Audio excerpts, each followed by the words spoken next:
எந்தன் வாழ்க்கையின் அர்த்தம் சொல்ல பூக்களின் வண்ணம் கொண்டு பிறந்த மகளே என் மகளே.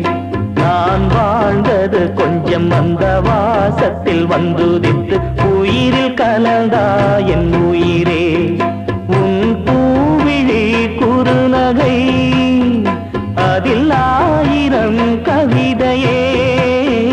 எந்தன் வாழ்க்கையின் அர்த்தம் சொல்ல பூக்களின் வண்ணம் கொண்டு பிறந்த மகளே என் மகளே.